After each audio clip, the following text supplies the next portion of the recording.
Gold வார் அப்படிங்கிறத பற்றி அதிகமாக நம்ம கேள்விப்பட்டிருப்போம். குறிப்பாக 2 நாடுகளுக்கு இடையே இருக்கக்கூடிய கோல்டு வார் தான் இப்போதும் பேசப்பட்டு வருது. இதை தமிழில் பனிப்போர் அப்படின்னு சொல்லுவாங்க. இந்த கோல்டு வார் அப்படின்னு சொல்கிறத நேரடியாக நம்மளால் பார்க்கவே முடியாது. ஆனால் மறைமுகமாக 2 நாடுகள் சண்டை போட்டுக்கிட்டே இருப்பாங்க. 2 நாடுகளுடைய நட்பு நாடுகள் சண்டை போட்டுக்கிட்டே இருக்கும். இது தொடர்ச்சியாக 1 வருஷம் 2 வருஷம் கிடையாதுங்க. 10 வருஷம் 12 வருஷம் நடக்கிறதும் கிட்டத்தட்ட 50 வருடங்கள் 60 வருடங்கள் நடந்த சரித்திரமும் இருக்குது. அந்த மாதிரியான கோல்டு வார் 2 நாடுகள் அப்படின்னு சொல்லும்போது அது ரஷ்யா அமெரிக்கா தான். ஸோ 2 நாடுகளுக்கு இடையே கோல்டு வார் நடந்துட்டு இருக்கேப்பா அப்படின்னு கேட்டால் இப்போதும் அது இருந்துக்கிட்டே தான் இருக்குது. ஆனால் புதுசாக அரபுலக நாடுகள் மத்தியில் United Arab Emirates versus Saudi Arabia ஒரு கோல்டு வார் அப்படிங்கிறது உருவாகி ரொம்ப நாட்களாக ரொம்ப வருடங்களாகவே நடந்துட்டுருக்குப்பா. ஏமன் நாட்டு ஹூத்திஸுக்கு எதிராக சவுதி அரேபியா அடிக்கக்கூடிய ஒவ்வொரு அடியும் யுனைடெட் அரப் எமிரேட்ஸ் அவங்களுக்கு ஏதோ சவுதி அரேபியா பெரிய அடி கொடுக்குற மாதிரி நினச்சிக்கிறாங்களே, இதுக்கு பின்னணி என்ன அப்படிங்கிற பல கேள்விகளுடன் உலக அரசியலில் ஃபிலிப்பைன்ஸ் தான் அடுத்த ஆசியாவினுடைய உக்ரைன் அப்படிங்கிறது வரை நம்ம நிரூபணம் பண்ணியிருக்கோம். அதற்கான வீடியோ எல்லாமே தமிழ் பட்சத்தில் பதிவாகிருக்கு. பார்க்காத டிபி டிப்ஸ் தயவு செஞ்சு பார்த்துருங்க.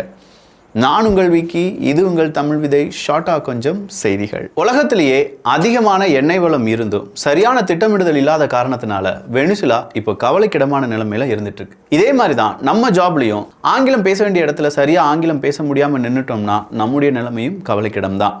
இந்த மாதிரியான ஆங்கிலத்தை ஈஸியாக ரொம்ப சூப்பராக கற்றுக்கிறதுக்கு ஒரு ஈஸி வழி இருக்குது. இதை பாருங்களேன். English bad in office, how improve. My English is not very good at the office. How can I improve it? இது உங்களுக்கு புரிஞ்சுதா? பார்த்தீங்களா, ஒரு ஃப்ரெண்டு மாதிரி இன்ஸ்டண்ட்டாக கரெக்ஷன் கொடுத்துருச்சு. பெரும்பாலான இங்கிலீஷ் கோர்சஸ் இல்லாட்டி ஸ்பீக்கிங் கோர்சஸ் அப்படிலாம் எடுக்கும்போது வாட்ஸ்அப் வழியாக ஆடியோ ஃபைல்ஸ், பிடிஎஃப், வீடியோஸ் இதெல்லாம் அனுப்பி நம்மளை படிக்க வைப்பாங்க. இதனால் இங்கிலீஷ் நாலேஜ் வளருமே தவிர இங்கிலீஷ் ஃப்ளூயன்சி அப்படிங்கிறது வராது. ஸ்போக்கன் இங்கிலீஷை இம்ப்ரூவ் பண்ணணும் அப்படின்னு சொல்லும்போது கண்டிப்பாக டெய்லி ப்ராக்டிஸ் அப்படிங்கிறது ரொம்ப இம்பார்ட்டண்ட். இதை மனசில் வச்சு தான் ஐஐடியன்ஸ் மற்றும் பல லாங்குவேஜ் எக்ஸ்பர்ட்ஸ் சேர்ந்து உருவாக்குனது தான் இந்த supernova AI spoken English course. இதில் ஏஐ லெவல் டெஸ்ட் மூலியமாக உங்களுக்கு என்ன வேணுமோ உங்களுக்கான தனிப்பட்ட கோர்ஸை டிசைன் பண்ணுறாங்க. அதன் அடிப்படையில் உங்களுக்கு அன்லிமிட்டட் ஸ்பீக்கிங் ஆக்டிவிட்டிஸ் அப்படிங்கிறத ப்ரொவைட் பண்ணுறாங்க. ஒரு மேனேஜர் கிட்ட பேசணுமா, கிளைண்ட் கிட்ட பேசணுமா, 24 மணி நேரமும் உங்கள் கம்ஃபர்ட் ஜோனில் நீங்கள் ஃப்ரீயாக இருக்கும்போது எவ்வளோ நேரம் வேணாலும் இதில் அன்லிமிட்டடாக பேசி ப்ராக்டிஸ் பண்ணலாம். அது மட்டும் இல்லாமல் இந்த கோர்ஸில் உங்களை அக்கௌண்டபிளாக வச்சுக்கிட ஒரு ஹேபிட் மென்டார் அப்படிங்கிறவங்களையும் ப்ரொவைட் பண்ணுறாங்க. ஸோ தியரி இல்லாமல் ப்ராக்டிக்கலாக இங்கிலீஷை பேசி நீங்கள் இங்கிலீஷில் உங்களுடைய ஃப்ளூயன்சி அதிகப்படுத்தணும்னு நினச்சிங்கன்னா கீழே இருக்கக்கூடிய லிங்க் வழியாக 75% டிஸ்கவுண்டுடன் சூப்பர்னோவா ஏஐ ஸ்போக்கன் இங்கிலீஷ் கோர்ஸில் ஜாயின் பண்ணலாம். வேணுங்கிறவங்க இதை யூஸ் பண்ணிக்கோங்க. கிரீன்லாண்ட் என்னானாலும் சரி அது எனக்கு தான். உங்களுக்கெல்லாம் விட்டு கொடுக்க முடியாது.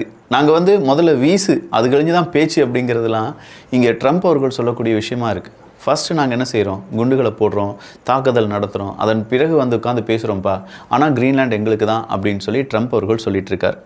ட்ரம்ப் அவர்களை பொறுத்த வரைக்கும் கிரீன்லாண்டை விலை கொடுத்து வாங்கிடலாம். அங்கே இருக்கக்கூடிய ஒவ்வொரு மனிதருக்கு தலையில் ஒரு கோடி ரூபா 2 கோடி ரூபா கொடுத்து நான் அதை வாங்கிக்கிறேன் அப்படின்னு சொல்லி ட்ரம்ப் அவர்கள் சொல்கிறார்.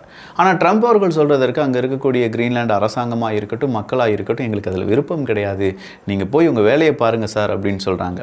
டென்மார்க் ஒரு கட்டத்துக்கு மேலே நேட்டோ நாடுகளிடையே மிகப்பெரிய ஒரு விரிசல் உருவாகும், நேட்டோ அமைப்பே இல்லாமல் போயிடும், ட்ரம்ப் அவர்கள் கிரீன்லாண்டை பிடித்தெடுத்தாள் அப்படின்னு சொல்லி டென்மார்க் அவங்களுடைய கருத்துக்கள் எல்லாமே சொல்ல ஆரம்பிச்சிச்சு.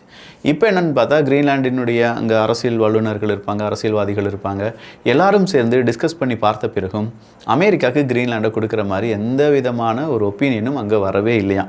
சொல்லப்போனால் அமெரிக்காவுக்கு எதிராக எந்தெந்த நாடுகள் ஒன்றிணைகிறார்களோ அவர்களுடன் கூட்டணி வைக்க கிரீன்லாந்து அப்படி இல்லைன்னா டென்மார்க் முடிவெடுத்திருப்பதாக செய்திகள் வெளியாகி இருக்கிறது. அடுத்ததாக ஈரான் தான். ஈரானில் நடக்கக்கூடியது சாதாரண ப்ரொட்டஸ்ட் இல்லை அப்படிங்கிறதையும் அதுக்கு பின்னாடி இருக்கக்கூடிய சக்திகள் என்ன அப்படிங்கிறத பற்றியும் தமிழ் பட்சத்தில் 2 தினங்களுக்கு முன்னாடி ஒரு வீடியோ பதிவு பண்ணேன்.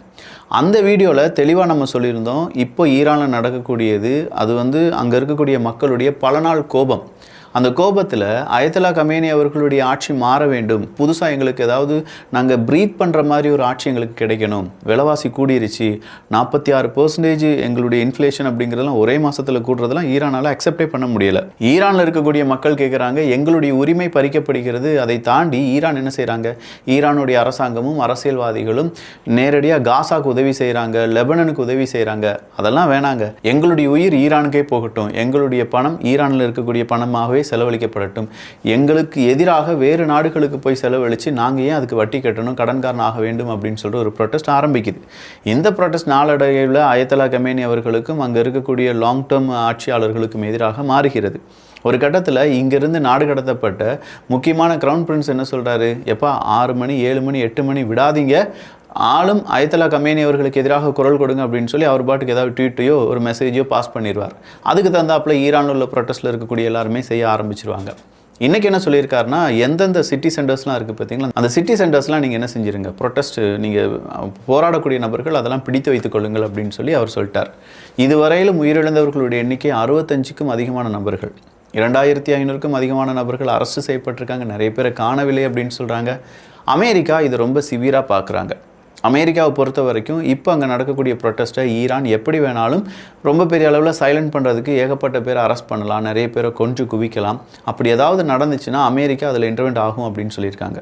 நாங்கள் நேரடியாக அங்கே வந்து தலையிடுவோம், ஏன்னா அங்கே இருக்கக்கூடிய மக்கள் எங்களை நம்புகிறாங்க, அமெரிக்கா வந்து இதுக்கு முடிவு கட்டணும் அப்படின்னு சொல்லி எதிர்பார்க்குறாங்கன்னு சொல்லி அமெரிக்கா ஒரு சின்ன பிட்டை போட்டு வைக்கிறாங்க. அமெரிக்காவினுடைய கணக்குப்படி ஈரானில் நடக்கக்கூடிய இந்த ப்ரொட்டஸ்ட் பெரிய அளவில் வெடிக்க போகுது அப்படிங்கிறது தான். பட் துருக்கி என்ன சொல்கிறாங்கன்னா, இதுக்கு நேரடி ஆப்போசிட்டாக சொல்கிறாங்க. பொதுவாக அமெரிக்காவுக்கு ஒரு தியரி இருந்துச்சுன்னா துருக்கிக்கு இன்னொரு தியரி இருக்கும்.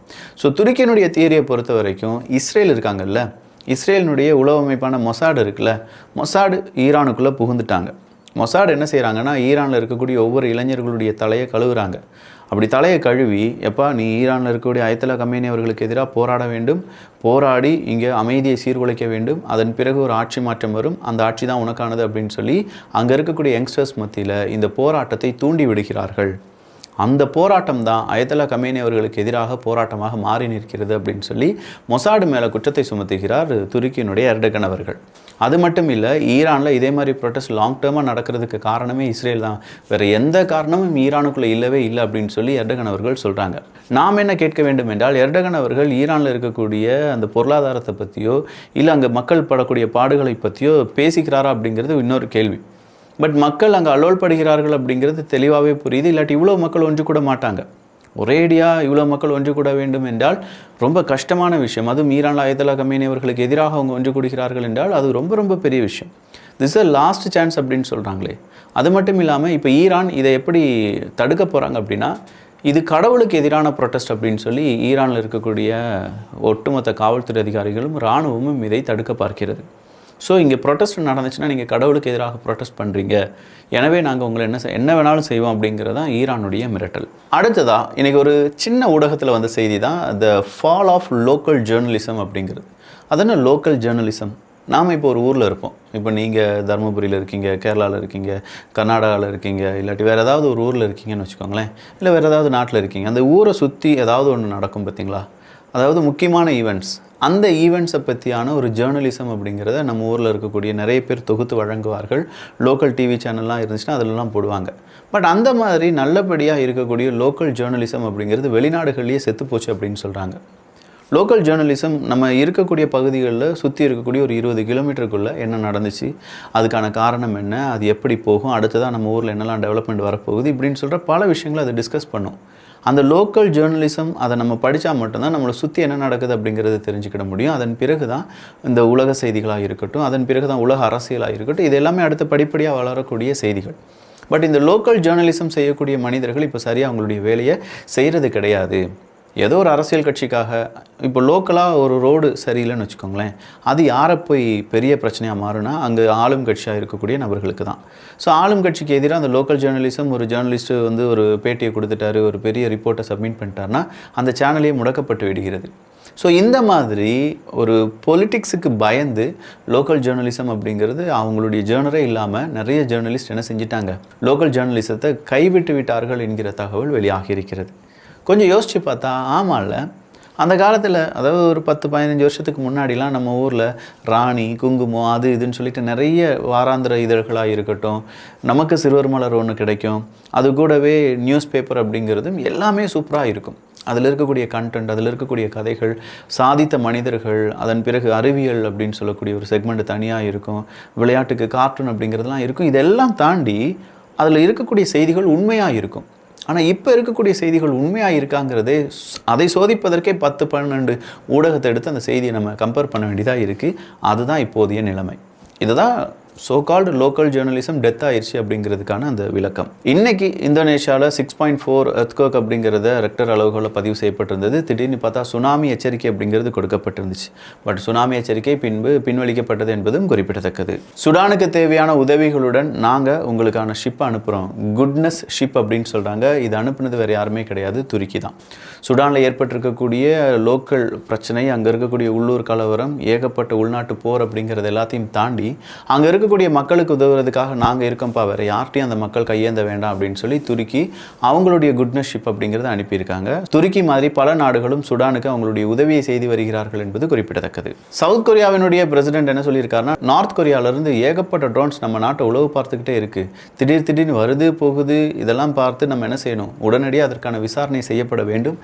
எந்த ட்ரோன் வடகொரியாவிலேருந்து வருது, நம்ம ட்ரோன்ஸ் ஏதாவது வடகொரியாவுக்கு போகுதா, இது எல்லாத்தையுமே பார்த்து ஒரு ரிப்போர்ட்டை சப்மிட் பண்ணுங்க அப்படின்னு சொல்லி இப்போ சவுத் கொரியாவினுடைய பிரசிடென்ட் அவருடைய ஆர்டரை போட்டிருக்காரு. வெனிசுலாவில் கிட்டத்தட்ட 900க்கும் அதிகமான பொலிட்டிக்கல் பிரிசனர்ஸ் அப்படிங்கிறவங்க இருக்காங்க போல.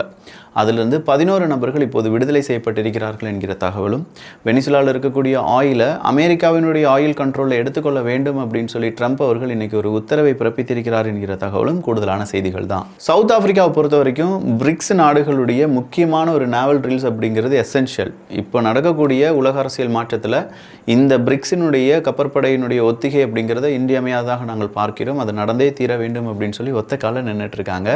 சவுத் ஆப்பிரிக்கா ரொம்ப நாட்களாகவே அமெரிக்காவுக்கு எதிராகவும் மேற்குலக நாடுகளுக்கு எதிராகவும் அவங்களுடைய கருத்தை ரொம்ப ஸ்ட்ராங்காக சொல்லிட்டு இருக்காங்க. அவங்க ரொம்ப ஸ்ட்ராங்காக பிலீவ் பண்ணுறது பிரிக்ஸை மட்டும்தான் என்பதும் குறிப்பிடத்தக்கது. கத்தார் எம்பசிக்கு மேலே நாங்கள் தாக்குதல் நடத்தணுமா, அதுவும் உக்ரைனில் இருக்கக்கூடிய கத்தார் எம்பசிக்கு மேலேயா, அதெல்லாம் வாய்ப்பே கிடையாதுங்க. இது ஒரு ஃபால்ஸ் ஃபிளாக் ஆப்ரேஷன், இதை செஞ்சதே உக்ரைன் தான் அப்படிங்கிற ஒரு குற்றச்சாட்டை ரஷ்யா வைத்திருக்கிறார்கள். பிரான்ஸ், யூகே கண்டிப்பாக உக்ரைனுக்கு நாங்கள் தேவையான செக்யூரிட்டி கேரண்டியை கொடுக்க போகிறோம். கிட்டத்தட்ட 15,000க்கும் அதிகமான ராணுவ வீரர்களை உக்ரைனுக்குள்ளே நிப்பாட்ட போகிறோம் அப்படின்னு சொல்லி உறுதியளித்திருக்கிறார்கள். பட் பிரான்ஸும் யூகேயும் அதுக்கு ஒரு கண்டிஷன் வச்சுருக்காங்க.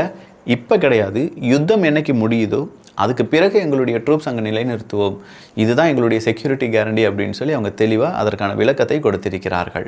நான் முதலே சொன்ன மாதிரி சூப்பர்னோவா AI ஸ்போக்கன் இங்கிலீஷ் கோர்ஸில் ஜாயின் பண்ணுறதுக்கான லிங்க் கீழே டிஸ்கிரிப்ஷனில் இருக்குது. அப் டு 75% வரை டிஸ்கவுண்ட் கிடைப்பதற்கான வாய்ப்புகளும் இருக்கிறது. வேணுங்கிறவங்க பயன்படுத்திக்கோங்க. நிறைய செய்திகள் பார்த்துருக்கோம். இந்த செய்திகள் பற்றி உங்களுடைய கருத்துக்கள் இங்கே வரவேற்கப்படுகின்றன. எல்லோரும் தமிழ் விதையில் இணைந்திருங்கள்.